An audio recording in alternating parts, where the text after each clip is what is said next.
Araw-araw akong nasa bingit ng kamatayan, mga kapatid. At kung paanong totoo na ipinagmamalaki ko kayo sa ating pakikipag-isa kay Kristo Jesus na ating Panginoon, totoo rin ang sinasabi kong ito. Nahihirapan ako dito sa Efeso dahil ang mga kumakalaban sa akin ay tulad ng mababangis na hayop.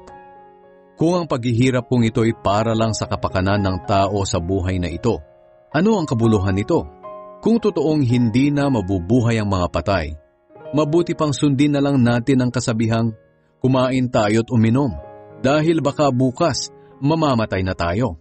Huwag kayong palilin lang sa kasabihang iyan. Sa halip, ito ang inyong paniwalaan. Ang masasamang kasamay nakakasira ng mabuting ugali. Magpakatino kayo at talikuran nyo na ang kasalanan. Sinasabi ko ito upang mahiya kayo sa inyong sarili, dahil may ilan sa inyo na mali ang pagkakakilala sa Diyos.